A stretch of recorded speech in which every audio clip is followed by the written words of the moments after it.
Let me take you back to a moment when Canada wasn't just fighting a war overseas, it was fighting one at home. Picture this. It's 1917 and the world is on fire. The Western Front is swallowing soldiers faster than Canada can send them. Families scan the newspaper every morning, terrified they'll see a familiar name under "Killed in Action." The war feels endless and the country is exhausted. But the real explosion, it doesn't happen in France. It happens right here. Because when Prime Minister Robert Borden announces that Canada will force men into uniform, conscription, something cracks. English Canada cheers. French Canada recoils. And suddenly, the country that marched proudly into war in 1914 is staring at itself across a widening fault line. This isn't just political disagreement.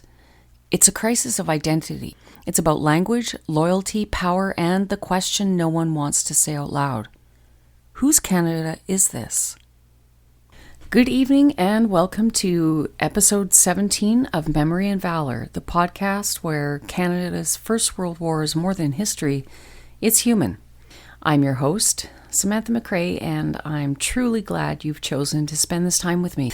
This show is grounded in a simple conviction that behind every battalion number, every newspaper headline, every name carved in stone, there was a person, a family.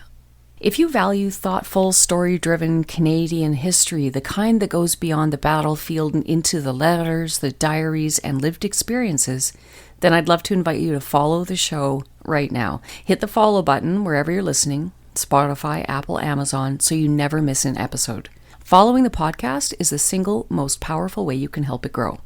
And if you'd like to support the research, recording equipment, and the countless hours behind each episode, you can visit buymeacoffee.com, search Memory and Valour, and even one coffee truly makes a difference. Yes, coffee's absolutely the best.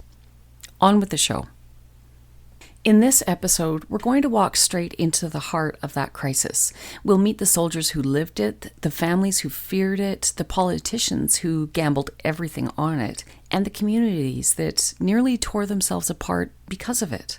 We'll travel from the mud of the Western Front to the streets of Quebec City where anger boiled into violence. We'll hear the voices of the people who lived through one of the most divisive moments in Canadian history, and we'll follow the shockwaves that stretched far beyond 1917, shaping the Second World War and the rise of Quebec nationalism and the Canada we live in today. So, get comfy, because this isn't just a story about a law. It's a story about a country learning who it is and who it isn't. This is the conscription crisis of 1917, and it changed Canada forever. When the First World War began in August 1914, Canada didn't pause to debate. There was no referendum, no national vote, no cross-country conversation about whether this was our war. Britain declared war on Germany, and as a dominion of the British Empire, Canada was automatically at war too. The decision was constitutional, immediate, and for many Canadians, unquestioned. In English Canada, this reaction was electric. Recruitment rallies filled public squares, bands played, flags waved, newspapers printed headlines like "Canada's Answer" and "To Arms for the Empire." Churches framed the conflict in moral terms, a righteous struggle to defend civilization, small nations, and the British world Canadians believed they belonged to. Young men lined up outside recruiting stations in numbers that stunned even the government. Many believed the war would be short. Over by Christmas, they said. Some believed it would be glorious. One Toronto newspaper wrote in August 1914, quote, "Canada will stand by Britain to the last man and the last dollar," end quote. But Quebec responded differently, not with disloyalty, but with hesitation, reflection, and a very different understanding of what duty meant. Henry Bourassa, the nationalist firebrand and founder of Le Devoir, argued that Canada's first responsibility was to itself. He warned that automatic participation in Britain's wars risked dragging Canada into conflicts shaped by imperial interests, rather than Canadian consent. In one of his most famous early war editorials, he wrote, quote, "Canada is not a colony of England. Canada is a nation, and her first duty is to herself." End quote. His words didn't stop enlistment. Roughly 35,000 French Canadians would serve over the course of the war, but they did shape how many in Quebec understood the conflict. The 22nd Battalion, later the Royal 22nd Regiment Vendus, became the primary Francophone battalion in the Canadian Expeditionary Force. They would go on to earn a fierce reputation on the Western Front. But enlistment rates in Quebec were significantly lower than in Ontario and the West. And that difference mattered because it didn't begin with the war. 2 years earlier, in 1912, Ontario had passed Regulation 17, sharply restricting French language education. For many French Canadians, it was a slap in the face, a reminder that their language and culture were tolerated only when convenient. So when the war began in 1914, some in Quebec viewed it through that lens. If their rights weren't respected at home, why should they rush to defend an empire abroad? By 1914, Canada was already having two different conversations about what the war meant. So now, let's cross the ocean. The first Canadian contingent arrived in Europe in late 1914 and early 1915. They trained on the Salisbury Plain in England, cold, wet, and miserable, before crossing the Channel into France. Whatever romantic ideas they had carried with them evaporated almost immediately. To set the picture, in April 1915, at the Second Battle of Ypres, Canadian troops faced the first large-scale chlorine gas attack in history. Men wrote home describing a greenish cloud rolling towards them, the air burning their lungs, comrades collapsing around them. One soldier wrote in his diary, quote, "The gas came on us like a wave. Men were choking, falling, dying where they stood." End quote. The war was no longer an adventure. It was a nightmare. By 1916, the Somme made that nightmare unmistakable. Industrialized warfare, machine guns, heavy artillery, barbed wire, endless mud, turned the Western Front into a landscape of death. The 75th Battalion, raised largely in Toronto and surrounding communities, arrived in France that year. Just a side note here, my great-granduncle, William Glendenning Milburn, was 21 years old, and he served with the 75th Battalion, and he was killed in action at Hill 70 in August of 1917. Continuing on. So like most battalions, the 75th trained in England before crossing into a world defined by trenches, wire, and attrition. Their war diaries from 1916 are precise, almost cold in their simplicity. They record movement into the line, enemy shelling, casualties sustained, reinforcements received. No emotion, just the facts of survival. The 22nd Battalion, the Vendus, their diary reads the same way. French-Canadian soldiers in the same trenches, facing the same artillery, the same mud, and the same fear. And this is important. On the Western Front, difference blurred quickly.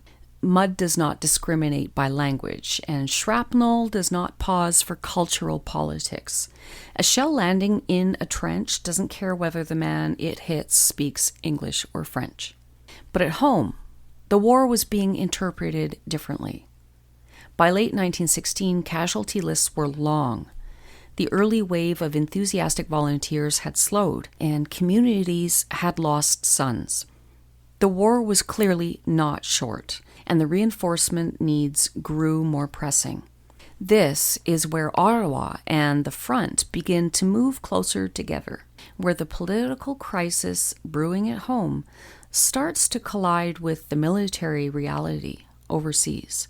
And that collision is what brings us to 1917.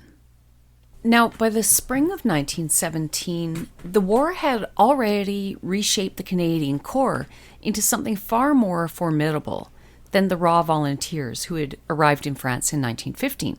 And then came Vimy Ridge. The attack on April 9, 1917 was not improvised. It was engineered. Canadian units trained on full-scale models of the ridge. Soldiers carried detailed maps, every soldier, something unheard of earlier in the war. Creeping barrages were timed to the minute. Every platoon knew its objective, its route, and the units on either side. And then on the morning of the attack, the weather turned. Snow and sleet swept across the ridge, stinging faces and soaking greatcoats. The ground was frozen hard enough to cut boots. But at 5:30 a.m., the guns opened, and the Canadians went forward. The 75th Battalion's war diary for April 9th is almost painfully understated. It reads like a ledger, not a battle. It says, quote, 0 hour, 5:30 a.m., battalion advanced behind barrage. Objective taken, casualties heavy. End quote. No drama, no adjectives, just the facts of survival. The 22nd Battalions, remember they're the French Canadians, their entries are similar, clipped, factual, almost cold. Quote, enemy counterattacks repulsed, ground consolidated, officers wounded, men killed. End quote. Over 4 days, the Canadian Corps suffered more than 10,000 casualties. It was a victory. It was costly, and it changed everything. Vimy Ridge elevated the Canadian Corps' reputation dramatically. British command, often skeptical of colonial troops, now regarded Canadian divisions as reliable assault formations. They were the ones you called when you needed something difficult done. The reputation carried weight not just on the battlefield, but in the political rooms where decisions about war's future were being made. We talked about this extensively in the previous episode, you may remember. In May 1917, Canada's Prime Minister Robert Borden traveled to Britain and France. He visited hospitals, he walked through training camps, he met with generals and imperial leaders, and he saw with his own eyes the scale of the war Canada had committed itself to. He also saw the expectations. When he returned home, he carried a number with him, a number that would shape the rest of the year. 500,000 troops, 500,000 from a country of 8 million at that time. It was an astonishing promise, one that bordered on impossible. But Borden believed it was necessary. He believed Canada had earned its place at the imperial table through blood, and that it now must sustain the core it had built. When he stood in the House of Commons, he framed the issue not as politics, but as duty. Quote, if we fail to provide the reinforcements which are necessary to maintain our forces in the field, we shall have failed in our duty.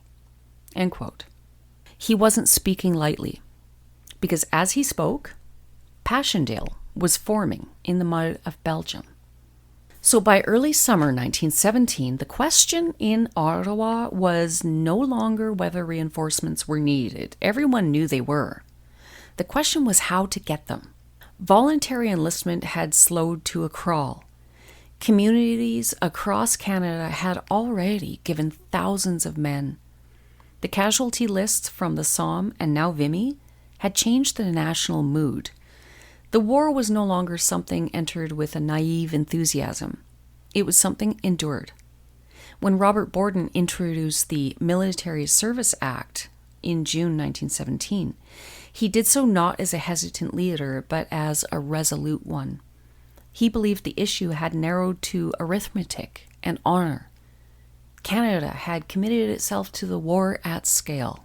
The Canadian Corps had proven itself capable and reliable. British command now relied on Canadian formations for complex offensive operations.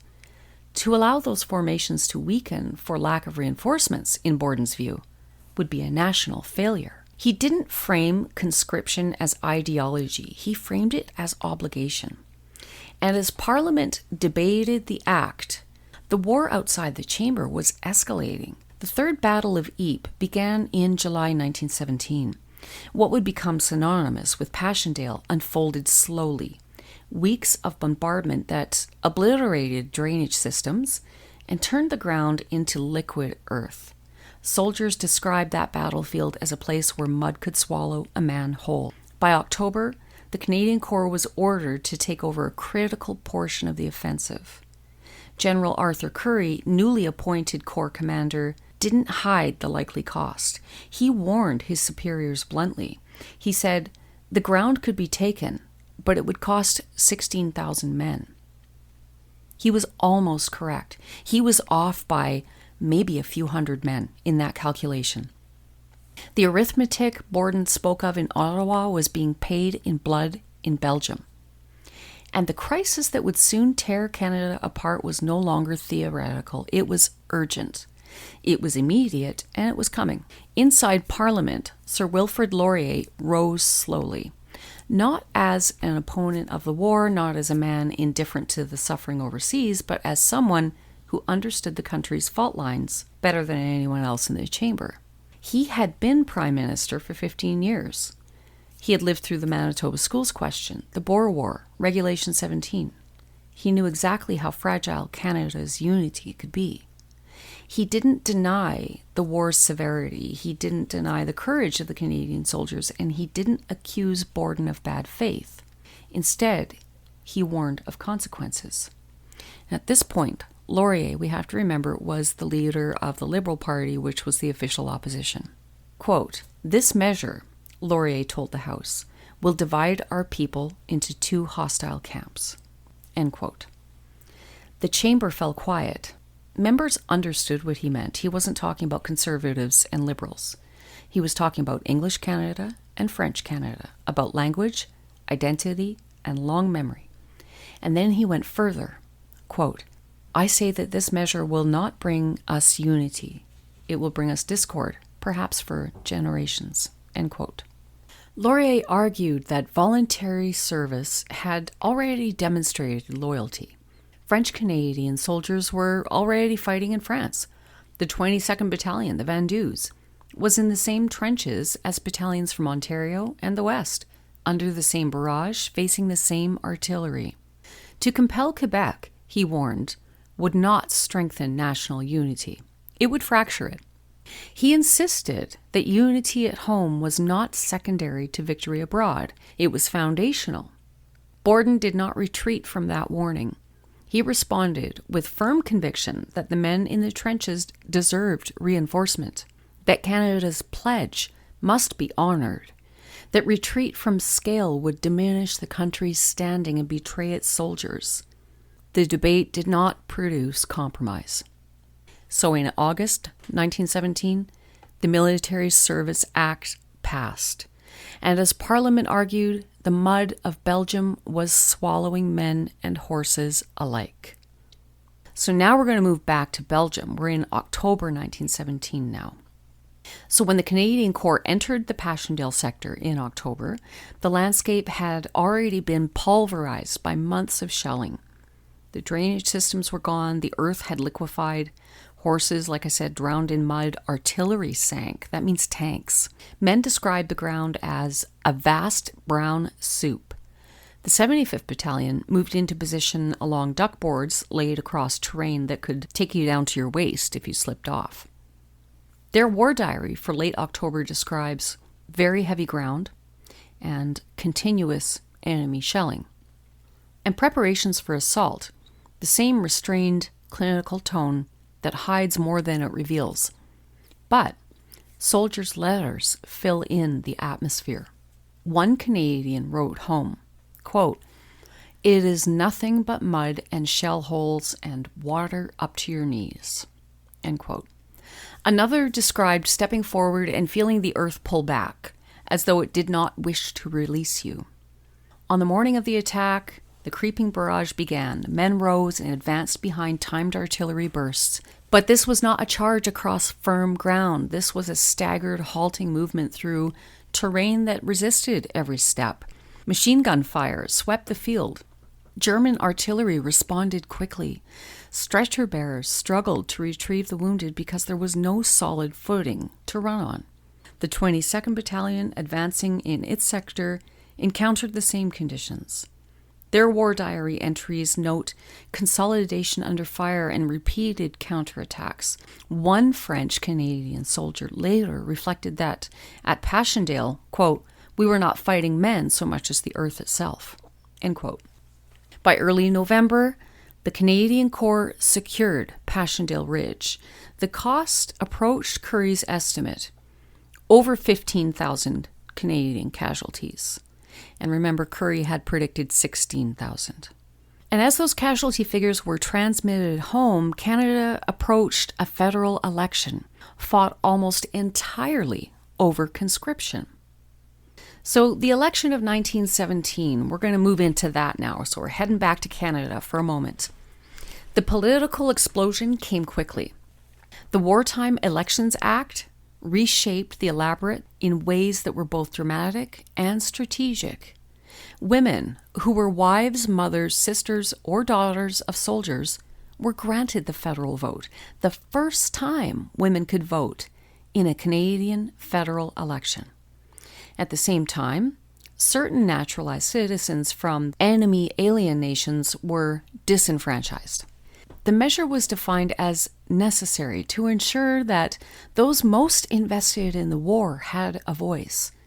But it was almost unmistakably political. I mean, this is plain dirty. Borden needed votes to pass conscription. He built an electorate that would support it. The campaign that followed was one of the most bitter in Canadian history. English Canadian newspapers framed conscription as moral duty. One editorial declared, "The men at the front must not be abandoned."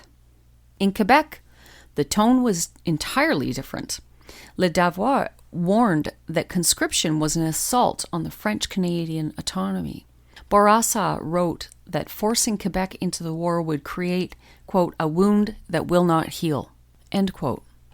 When Canadians voted in December 1917, the results revealed the divide Laurier had predicted with painful clarity. English Canada voted overwhelmingly for Borden's Union government, a coalition of conservatives and pro-conscription liberals. Quebec voted overwhelmingly for Laurier's liberals. I want to zoom in now on what things were like on the home front as this was all going down. So imagine you're walking down Rue Saint-Denis in Montreal in late 1917, and you'd feel it immediately. The unease. Shopkeepers spoke in low voices. Posters urging enlistment, printed in English, peeled on brick walls, ignored or defaced. Young men kept their heads down, not because they were ashamed, but because they were tired of being stared at. In Quebec, the crisis wasn't just political, it was personal. Many families had never felt connected to Britain's wars, and now the state was threatening to take their sons by force. A farmer from Beauce wrote to his parish priest, quote, "We have tilled this land for generations. Why must our boys die for England?" End quote. That sentiment wasn't rare. It was the heartbeat of rural Quebec. Propaganda from Ottawa only deepened the divide.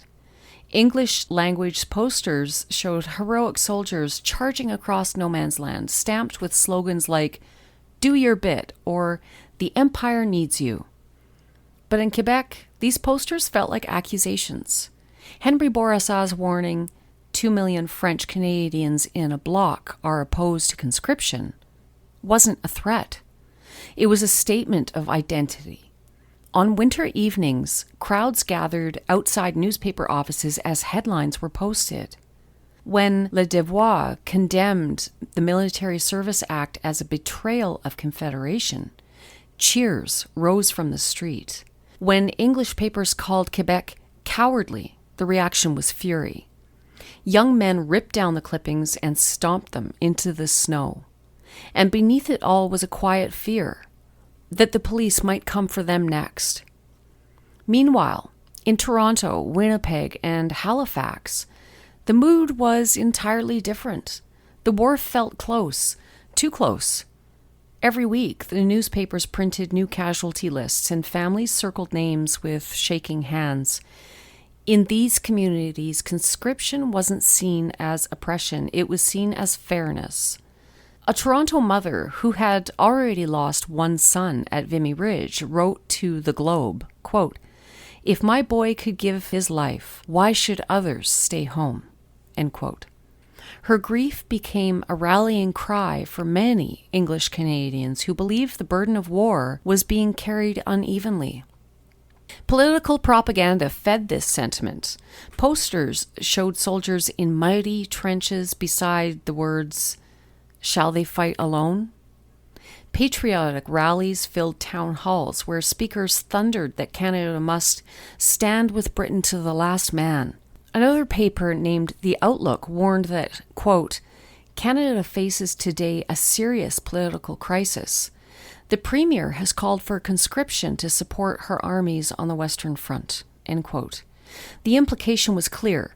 To oppose conscription was to abandon the men already dying overseas. On the streets, this rhetoric hardened into social pressure.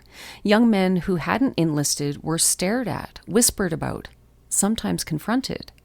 A Winnipeg shopkeeper recalled, quote, "If you were a man of age and not in uniform, you felt the eyes on you." End quote. For many English Canadians, conscription wasn't just policy, it was a moral obligation. So across the country, posters, speeches, and newspaper columns tried to shape public opinion, but the real story lived in the tension between those messages and the daily lives of the ordinary people. In Quebec, propaganda felt like coercion. In English Canada, it felt like a call to unity. And in both places, it deepened the sense that the other side simply didn't understand. The Canadian War Museum describes the rhetoric of the time as, quote, "one of the fiercest and most divisive in Canadian political history," end quote. And you can feel that in the way people spoke about one another. English Canadians accused Quebec of disloyalty, cowardice, and immorality. French Canadians accused Ottawa of imperialism, stupidity, and bloodlust. These weren't just political insults, they were wounds. And on the streets, these wounds were visible. In Quebec City, protests erupted into riot. In Toronto, pro-conscription marches filled the downtown core. In both places, the police presence grew heavier, as if the government itself feared what might happen next. So by the end of 1917, Canada was still fighting a war overseas, but the deeper battle was happening at home. The conscription crisis exposed the fault lines between two founding cultures, two visions of loyalty, two understandings of what it meant to be Canadian. And in kitchens, on street corners, in newspaper offices, and in the quiet spaces where people wrestled with their own conscience, the crisis felt less like a political debate and more like a reckoning. The country did not fracture physically, but politically it stretched almost to the breaking point. And as winter settled over Canada, winter also settled over the Western Front. The war was entering its final, brutal year. The conscripts had not yet arrived, and the crisis was not over. It was only beginning. The Military Service Act came into force on January 1st, 1918. From that moment, conscription stopped being a political argument and became a bureaucratic reality. The debate was over. The machinery of the state had begun to turn. Young men across Canada were required to register. They lined up in town halls, post offices, municipal buildings, some anxious, some angry, some resigned. And then came the exemptions, thousands upon thousands of them. Farmers claimed agricultural necessity. Industrial workers claimed essential employment. Students claimed deferment. Clergy claimed religious exemption, and in Quebec, where suspicion of the war ran deepest, exemption applications surged. The numbers were staggering. According to federal records, out of more than 400,000 men liable for service, over 380,000 applied for exemptions. The system groaned under the weight of the paperwork. Just imagine that.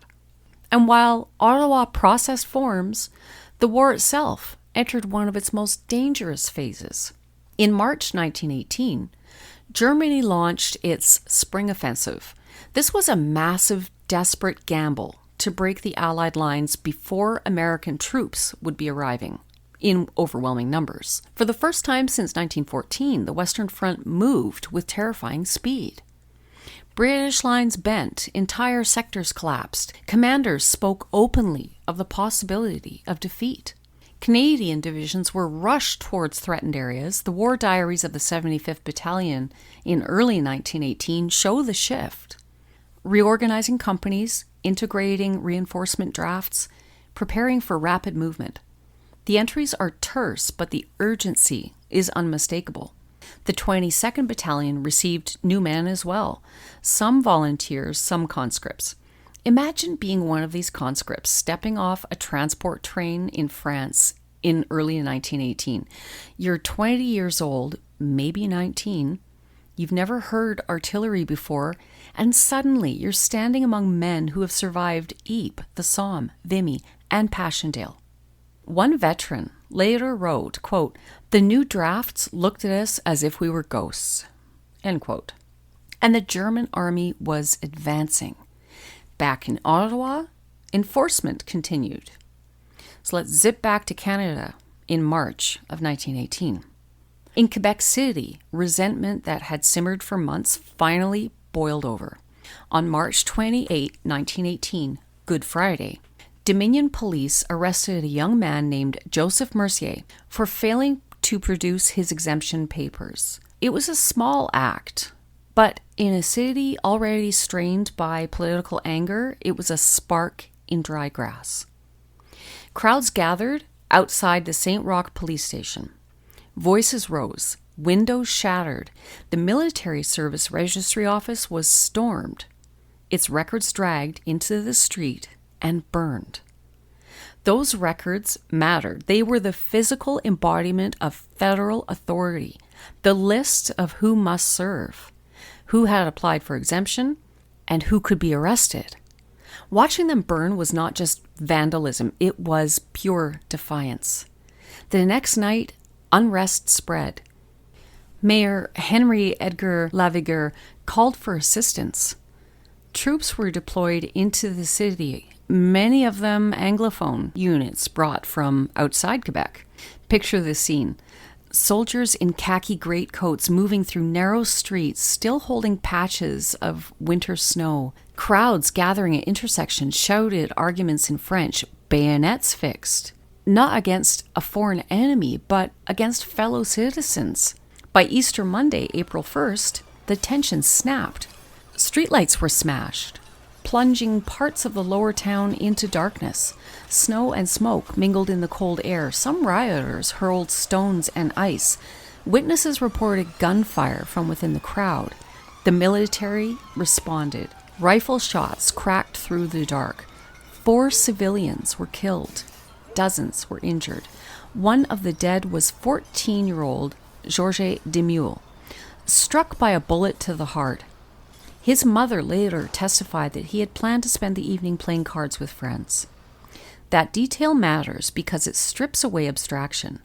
This was not Flanders. This was Quebec City. And as the streets fell quiet, martial law settled over the city.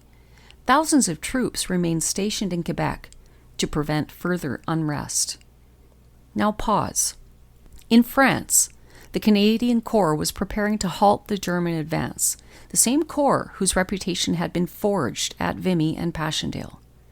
In Quebec, Canadian soldiers had fired on Canadian civilians to enforce federal law. 2 fronts, one military, one political, both deadly in their own way.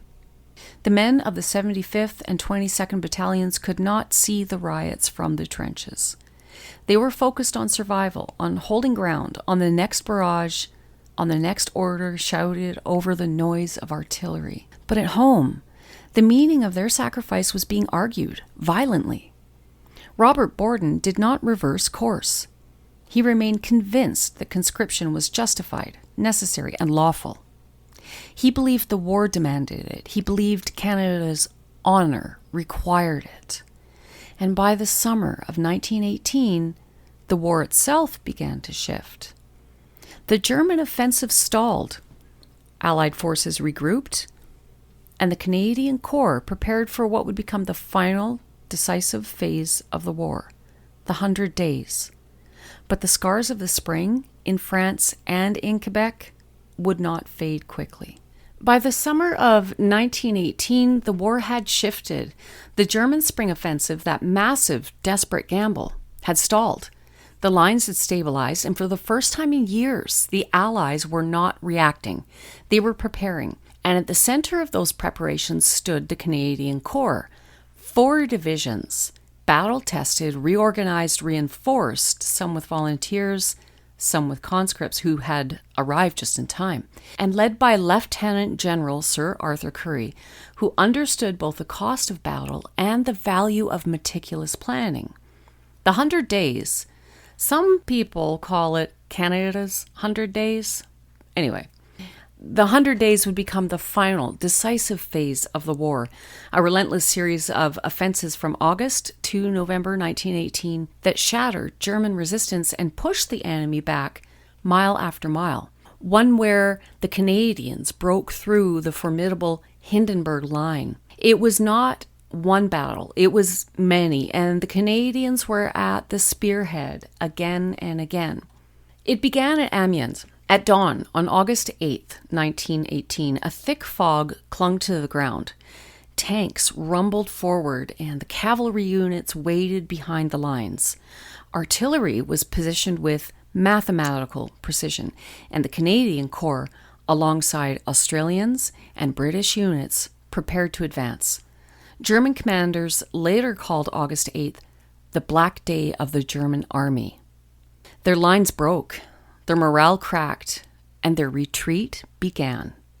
Canadian battalions advanced through wheat fields and shattered villages, pushing the front forward by miles, something unheard of in trench warfare. War diaries from the 75th Battalion record the advance in their usual restrained tone. Quote, "Enemy resistance light, objective taken, prisoners numerous." End quote. But behind those clipped phrases were hours of chaos, machine gun nests firing from tree lines, tanks bogged in mud, stretcher bearers racing across open fields under fire.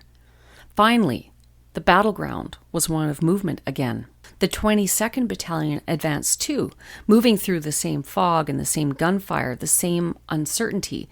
Their French-Canadian voices mixed with English commands, the sounds of boots on broken ground, the thud of artillery. Again, for the first time in years, the front moved, and it moved fast.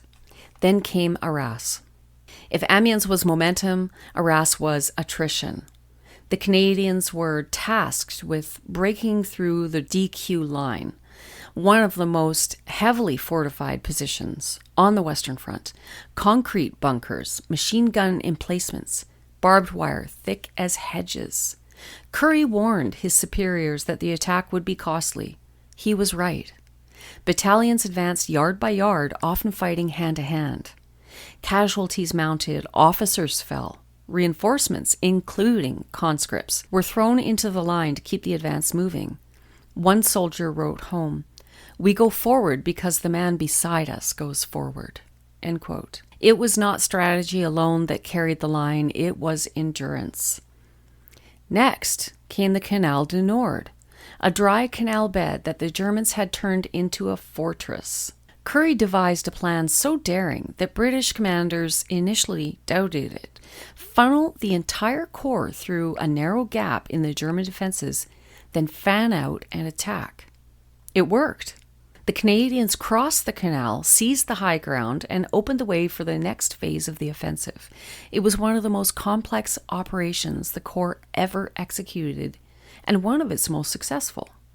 By October 1918, the Canadians were approaching Cambrai, a key German stronghold. The fighting was brutal. Streets were reduced to rubble. Machine gun fire echoed through the ruins. The 75th and 22nd Battalions fought in conditions that blurred the line between urban combat and demolition. War diaries from the period speak of heavy shelling, enemy resistance stubborn, casualties severe. But the advance continued. Finally, into Mons, right where it had all begun 4 years earlier. It was here, in the early hours of November 11th that Canadian troops entered the city, the same city where British forces had first clashed with Germany in 1914. The war had come full circle. At 11 a.m., the guns fell silent. The 100 days had cost the Canadian Corps more than 45,000 casualties, killed, wounded, and missing. It was one of the most effective fighting forces on the Western Front, but also one of the most battered. And yet its achievements were undeniable. The Corps had helped break the German army. It had helped end the war. It had earned Canada a place at the peace table. But the cost in lives, in memory, in national unity would echo long after the victory parades ended. Because while the Canadian Corps was advancing across France and Belgium, the country it fought for was struggling with its own fractures. The 100 days were a triumph abroad and a reminder at home that triumph and tension can coexist. The war was ending, but the story of 1917-1918 was not. Its consequences were only beginning. When the armistice was signed on November 11th, 1918, relief moved through Canada like a long exhale, the kind that comes after holding your breath for far too long. Church bells rang in cities and small towns, and factory whistles blew. People poured into streets that had been shadowed by casualty lists for years, for 4 years. But the relief was complicated.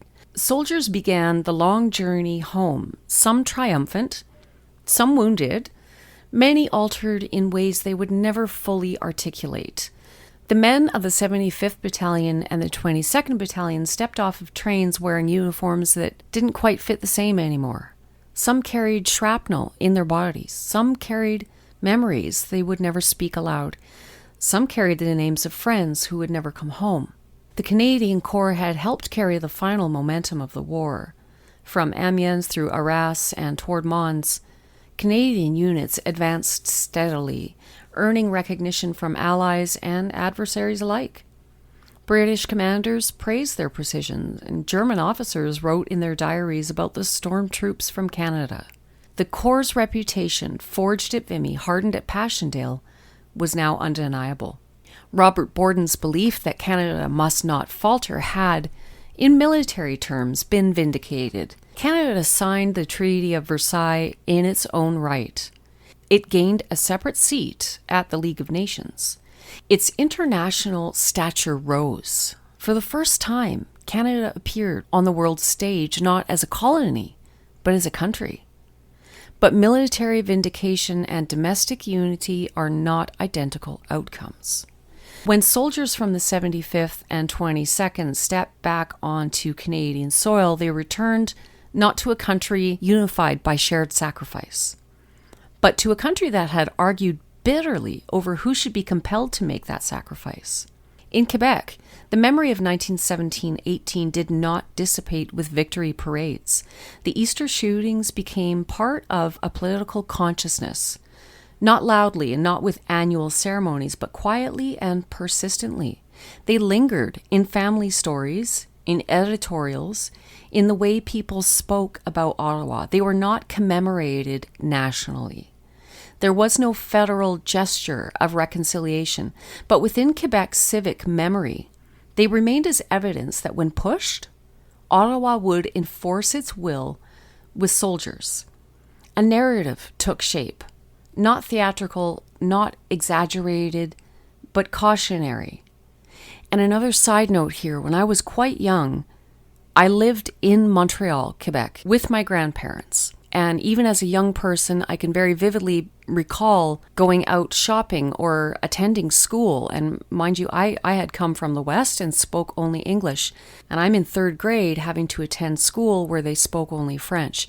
And I can tell you that as an 8-year-old child, that division in the early 80s that had begun in 1917 was still very palpable in my lifetime. And unfortunately, that palpable division is still there in Quebec. The cautionary narrative said, when national ambition rises high enough, federal authority will override regional resistance.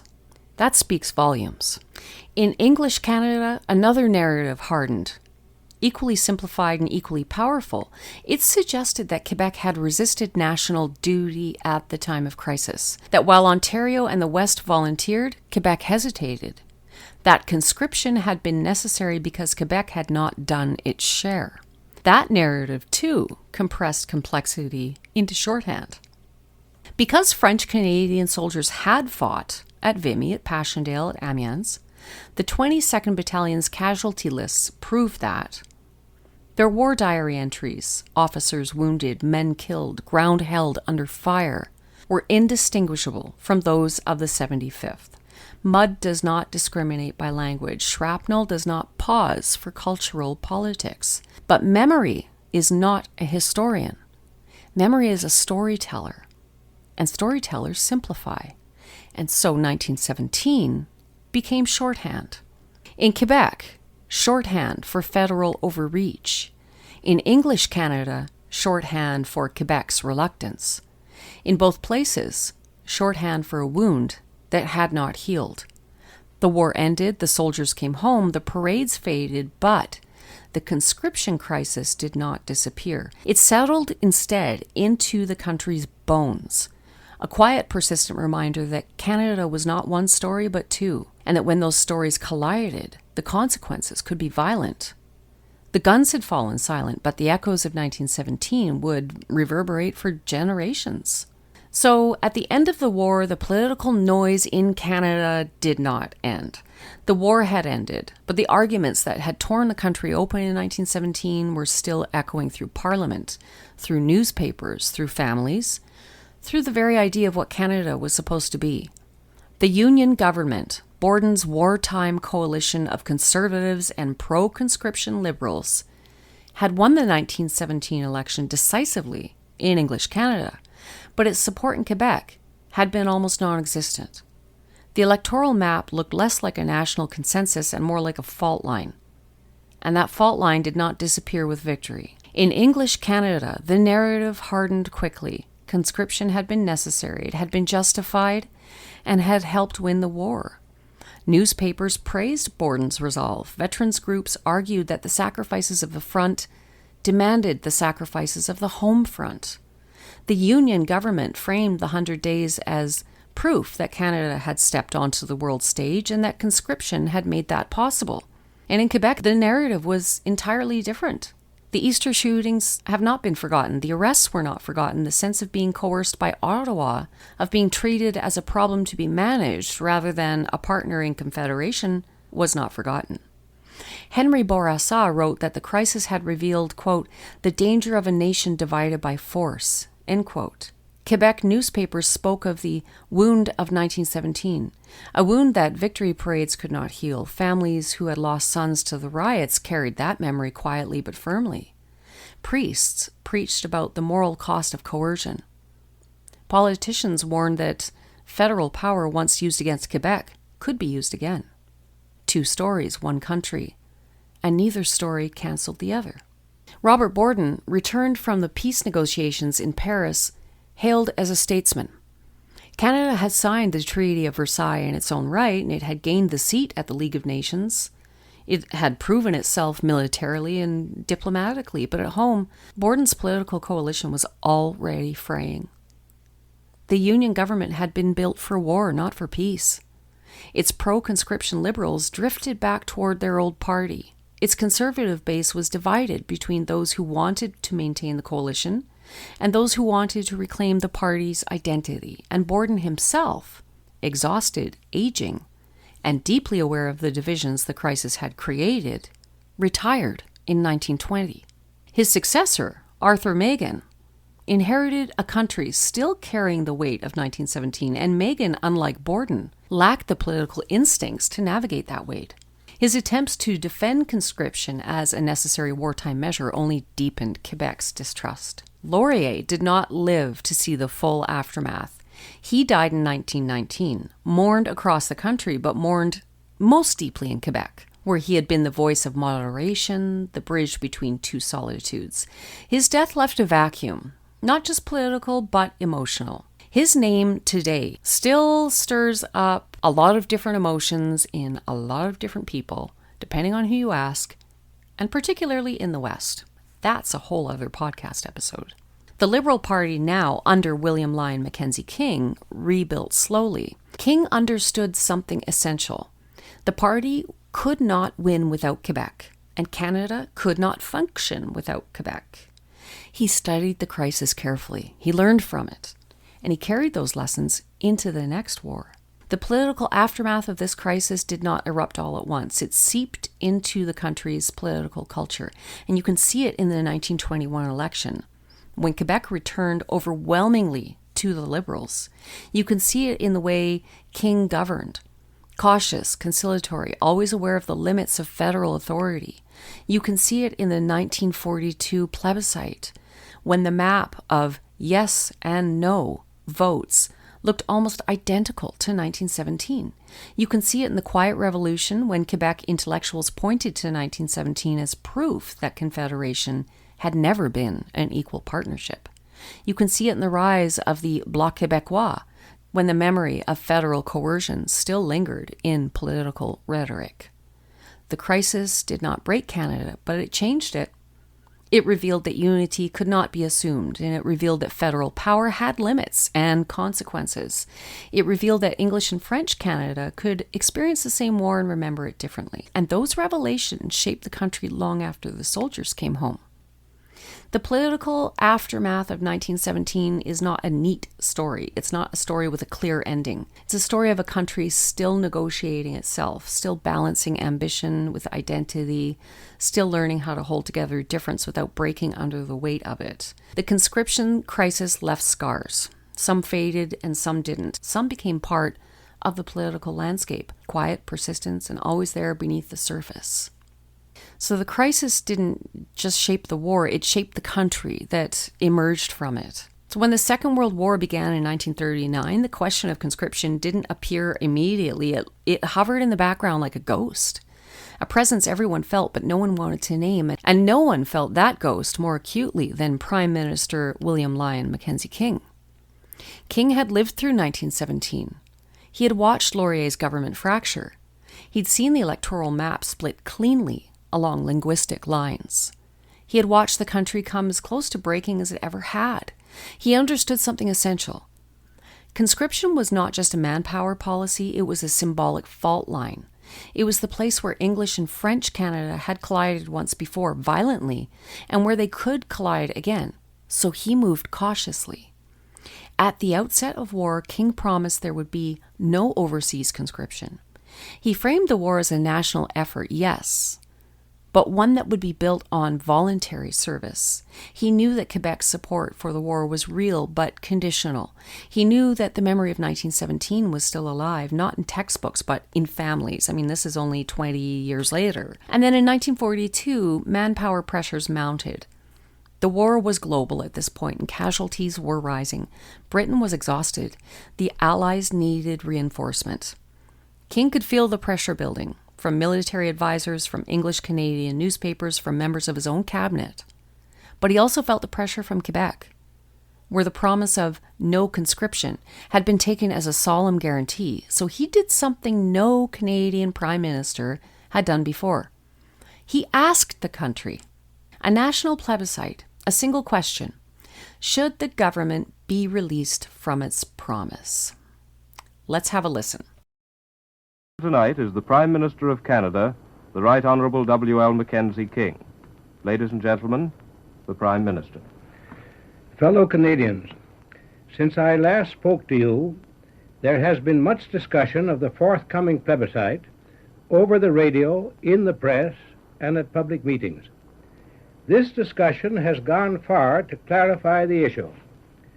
It has, however, also disclosed how little in some parts of our country the gravity of the world situation is appreciated, and how greatly, as a consequence, people are in danger of being misled by some of those who are asking them to vote no on Monday next. I hope that what I say tonight may resolve any doubts in your minds about the importance of voting yes. I hope it may also convince you of the necessity of doing all you can to see that the affirmative vote is as large as possible. When the plebiscite was announced, many did not understand what it was on which they were going to be asked to express an opinion. Many thought that conscription was the question to be decided. In other words, they believed that the government was placing on the people the responsibility of deciding the issue of conscription, instead of assuming that responsibility itself and making its own recommendation to Parliament. It has now been made clear that conscription is not the issue. Let me emphasize that fact. Those who tell you that conscription is the issue are misleading you. The sole purpose of the plebiscite is to obtain for the government and for Parliament a perfectly free hand in dealing with this as with all other questions. All you are being asked to say is whether or not you are in favor of the government's hands being perfectly free at this time of war. That is the meaning of the question to which you are being asked to reply yes or no. The results were eerily familiar. English Canada voted overwhelmingly yes. Quebec voted overwhelmingly no. The map echoed 1917 with almost uncanny precision, and it was in this moment that King delivered the line that would define his political legacy. Conscription, if necessary, but not necessarily conscription.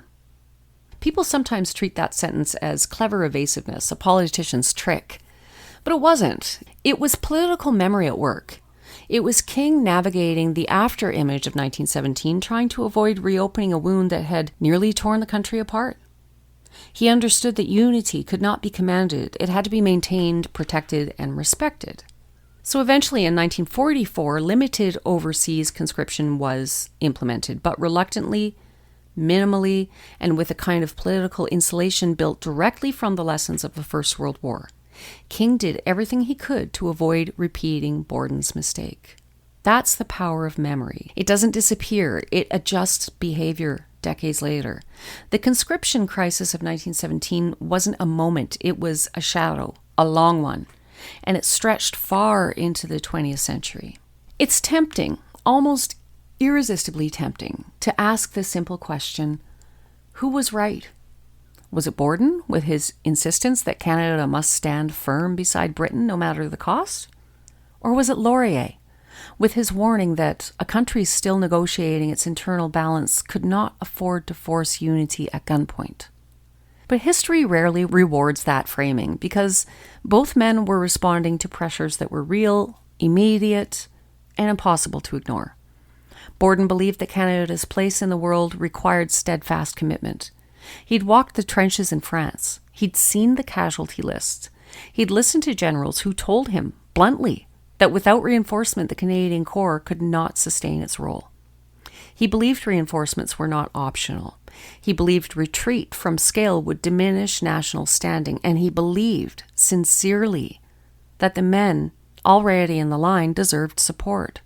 Sir Wilfrid Laurier believed something equally important. He believed that compelling service in a country still negotiating its internal balance would deepen division.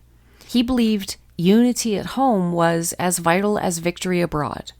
He believed that a nation could not fight effectively overseas if it was fracturing internally. And he believed, with the clarity of someone who had lived through decades of linguistic and cultural tension, that the wounds of coercion would not heal quickly. So both men were right and both men were wrong, because that's how history works. The Western Front demanded reinforcements, Canada's internal politics demanded caution, and the two demands collided in 1917 with a force that neither Borden nor Laurier could fully control. Conscription wasn't inevitable. It was debated, it was legislated, it was enforced. It helped sustain Canada's formations during some of the war's most awful phases. From the German Spring Offensive to the 100 Days, the Canadian Corps didn't collapse. It advanced. It helped end the war. But conscription also deepened English-French alienation in ways that lingered into the Second World War and far beyond. It hardened narratives. It created political memories that shaped elections, parties, and identities for decades. It left Quebec wary of federal power. It left English Canada convinced that Quebec had resisted national duty. The country did not fracture permanently, but it stretched. And that stretch left a line in the political fabric, a seam that becomes visible whenever questions of federal authority, regional autonomy, and national obligation rise to the surface. You can see that seam in 1942 when Mackenzie King asked Canadians to release him from his promise of no conscription. You can see it in the Quiet Revolution. You can see it in the rise of Quebec nationalism, and you can see it in the referendums of 1980 and 1995. Yes, Quebec had a referendum to separate in 1995. I remember it vividly. You can see it in every moment when Canada asks itself what kind of country it is and who gets to decide. 1917 didn't break Canada, but it revealed the fault lines beneath. It showed that unity is not automatic. It must be built. Like trust, protected, negotiated, and sometimes repaired. And that's what 1917 leaves with us. A reminder that Canada is not a finished project, but an ongoing conversation, one shaped by memory, by identity, and by the choices we get to make when the stakes are highest. So let's return now one final time to the battalions, because that's kind of what this is really all about. The 75th Battalion's war diaries end not with triumphant rhetoric, but with administrative clarity. There are no grand speeches and no sweeping declarations, just the quiet machinery of demobilization. Battalion entrained for return to England. Personnel processed for repatriation. Equipment turned in. The war ends not with a bang, but with paperwork. The 22nd Battalion, the Vendus, continued as a permanent unit within Canada's military structure. Their identity, forged in the mud of Courcelette, Vimy, and Passchendaele, carried forward into future generations. They became a symbol of French-Canadian military service. Proof that Quebec had not stood apart from the war, but they stood inside it. Years later, one French-Canadian veteran reflected on his service with a sentence that captures the quiet complexity of the crisis. Quote, "Whatever the politics at home, we fought as Canadians there." End quote. That sentence does not resolve the crisis, but it complicates it. Because on the Western Front, under artillery fire, identity often narrowed to survival and comradeship. Men fought for the soldier beside them, for their platoon, for their battalion. The mud didn't care what language you spoke. The shells didn't ask where you were from. At home, identity widened into political interpretation, into memory, into narrative. Shared sacrifice did not guarantee shared meaning. And that is the quiet tension that defines 1917. It's the story of a country fighting two wars at once, one overseas, one at home. It's the story of soldiers who returned to a nation still arguing about the value of their service. It's the story of a political wound that shaped elections, policies, and identities for decades. If we're honest with ourselves, the conscription crisis of 1917 isn't a story of villains and heroes. It's a story of pressure. Pressure from artillery barrages in Belgium that tore battalions apart. Pressure from casualty lists printed in Canadian newspapers week after week. Pressure from imperial commitments that demanded more men, more sacrifice, more resolve. Pressure from language rights and cultural insecurity that had been simmering long before the war began. Under that pressure, leaders made choices. Some of those choices strengthened Canada internationally, and some of them strained it domestically. Some did both at the same time. The men of the 75th Battalion and the 22nd Battalion advanced under the same creeping barrages. They endured the same mud at Passchendaele. They moved forward at Amiens beneath the same dawn. In the trenches, identity narrowed to survival and comradeship. A shell didn't ask whether you spoke English or French. I love that line. But when those men returned home, the meaning of their service was interpreted differently depending on where you stood. In Ontario, conscription was remembered as necessary, and in Quebec, it was remembered as imposed. And that may be the most enduring lesson of 1917. War can unify on the battlefield and divide in Parliament. Sacrifice can be shared and still understood differently. Memory doesn't exist in one voice, it exists in tension. The task of remembering 1917 is not to simplify it into inevitability or betrayal. It's to recognize it as a moment when Canada chose a path under extraordinary strain, a path that carried both achievement and cost, and that is part of our inheritance as Canadians. Not just the ridge at Vimy, not just the mud at Passchendaele, but the debate in Ottawa, the streets of Quebec City, and the long shadow that followed all across the country, from coast to coast to coast. Because 1917 just didn't shape the war, it shaped the country that emerged from it. Canada was still a country learning how to hold together difference without breaking under the weight of it. At that time, Canada as a country was only 50 years old. And that's where we'll leave 1917 for now. A year of battalions and ballots, of trenches in France and tension at home, of courage, conflict, and choices made under pressure. There's so much more we could talk about in this episode, and this one got maybe a little more political, but it's important because politics shape how war plays out. So thank you for spending this time with me, for sitting with the complexity, for letting the past breathe a little. If you enjoyed this episode, share it with someone who loves a good story. And if you're curious about where we go next, stay tuned. There's always another chapter waiting in about a week's time. Until then, take care of yourselves, take care of each other, and keep history alive, because where memory endures, valor lives on. Au revoir.